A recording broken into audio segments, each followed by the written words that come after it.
تھے۔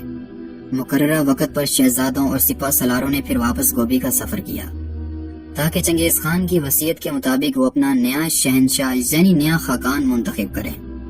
وراثت کے متعلق چنگیز خان کی یہی وصیت تھی کہ چغتائی جو کہ اس کے زندہ بیٹوں میں سب سے بڑا تھا، اسے وسط ایشیا اور اسلامی ممالک کا علاقہ دیا جائے، جبکہ خوش مزاج عقدائی کو چنگیز خان نے تخت کے لیے منتخب کیا اور اس کا بیٹا جوجی جو کہ مارا جا چکا تھا، اس کے بیٹے ہاتھو کو روس کے میدانوں کا علاقہ دیا جائے۔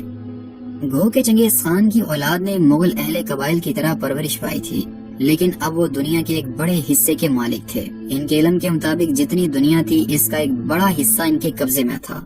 وہ وحشیوں میں پرورش پانے والے ایشیائی تھے، مگر چاروں میں سے ہر ایک کے پاس ایک بڑی طاقتور فوج تھی۔ اپنے نئے علاقوں میں انہیں شراب عیش کا چسکا لگ چکا تھا۔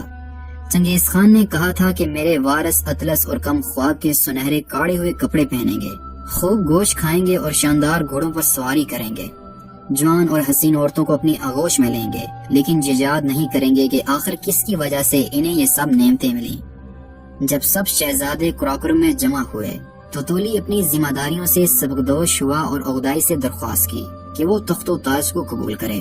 عقدائی نے یہ کہہ کر اس خدمت کو قبول کرنے سے انکار کیا کہ وہ اپنے چچاؤں اور بڑے بھائی کے ہوتے ہوئے اس اعزاز کو قبول کرنے کا اہل نہیں۔ تب ارخون اور بوڑھے جنگجو عقدائی کی خدمت میں حاضر ہوئے اور غصے کے عالم میں انہوں نے اس سے کہا، تو یہ کیا کر رہا ہے؟ خان نے خود تجھے اپنی جانشینی کے لیے منتخب کیا تھا۔ تولی نے بھی زور دیا، اپنے باپ کے آخری الفاظ سنائے۔ تولی نے اپنے بھائی عقدائی کو مجبور کیا کہ سمور پوش چبودرے کے اوپر بچے ہوئے طلائی تخت پر تخت نشین ہو۔ ایک لمحے کی ہچکچاہٹ کے بعد چغتائی نے اپنے بھائی کے آگے اپنا سر سجدے میں جھکایا۔ قرلتائی کے شامیانے میں جتنے سردار اور امیر تھے سب نے یہی کیا اور عقدائی کو خاقان منتخب کر لیا گیا۔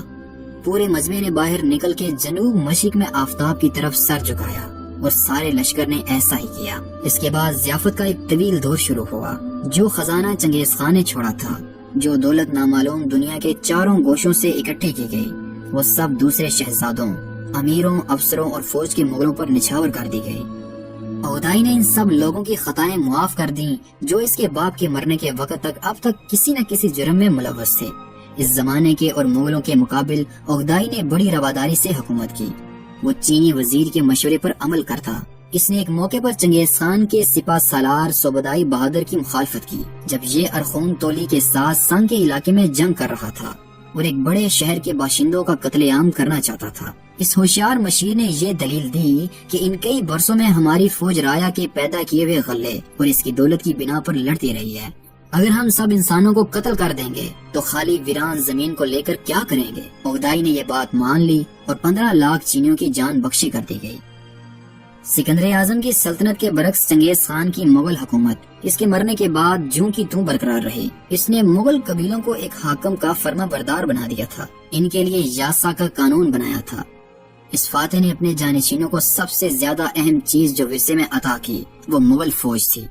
اس کے وصیت کے مطابق مغل عروت عقدائی کے پاس رہے گا۔ مزید یہ کہ چنگیز خان کے بیٹوں کو صوبدائی بہادر جیسے جرنیل وراثت میں ملے جو سلطنت کی حدود وسیع کرنے کے کام کے لیے بہت موزوں تھے۔ چنگیز خان نے اپنے بیٹوں اور اپنی رایا میں یہ خیال مضبوطی سے قائم کر دیا تھا کہ مغل ہی دنیا کے قدرتی طور پر مالک ہیں۔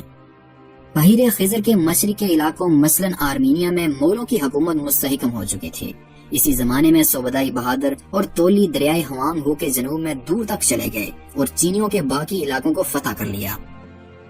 1235 عیسوی میں عقدائی نے دوبارہ قرلتائی طلب کی، جس کا نتیجہ یہ نکلا کہ مغلوں کی فتوحات کے دوسرے اہم دور کا آغاز ہوا۔ باتو جو کہ زرین خیل کا اولین خان تھا، صوبدائی بہادر کی ہمراہی میں مغرب کو بھیجا گیا، جس کی وجہ سے یورپ میں ویانا کے دروازوں تک سارے علاقے میں کہرام مچ گیا۔ دوسری فوجوں نے کوریا، چین اور جنوبی ایران میں جنگ کا سلسلہ جاری رکھا۔ فتوحات کی یہ موج 1241 عیسوی میں عقدائی کی موت کے بعد واپس سمٹ آئی اور صوبدائی جو تلا ہوا تھا کہ یورپ کو فتح کر کے رہے گا، ایک مرتبہ پھر اسے واپس بلا لیا گیا۔ اس کے بعد کے 10 سال کشمکش میں گزرے۔ اس کے بعد منگولوں کی یہ حکومت عقدائی کے گھرانے سے نکل کر چنگیز خان کے دوسرے بیٹے تولی کے ہاں چلی گئی۔ پھر مغلوں کی فتح کی تیسری اور سب سے بھاری فوج دنیا پر چھا گئی۔ قبلیائی کے بھائی ہلاکوں نے صوبدائی بہادر کے بیٹے کی مدد سے عراق پر حملہ کیا۔ بغداد اور دمشق کو فتح کیا اور خلافت کی طاقت کو ختم کر دیا۔ اس کے بعد مغلوں نے صلیبی علاقے انطاکیہ پر قبضہ کیا۔ مغل ایشیائی کوچک میں سمرنا تک گھس گئے۔ تقریباً اسی زمانے میں قبلیائی خان نے جاپان پر حملہ کرنے کے لیے بحری بیڑا تیار کیا اور اپنی سرحدیں طلایا تک وسیع کی اور تبت کے اس پار بنگال تک پہنچ گیا۔ قبلیائی خان کا دور حکومت 1259 عیسوی سے لے کے 1294 عیسوی تک رہا۔ اس کا دور مغلوں کا عہد زری سمجھا جاتا ہے۔ قبلیائی خان نے اپنے آباء و اجداد کی بود و باش کا طریقہ چھوڑ دیا۔ اس نے اپنا دربار چین میں منتقل کیا۔ اس کی عادات اور اطوار مغلوں کے مقابلے میں چینیوں سے زیادہ ملتی جلتی تھیں۔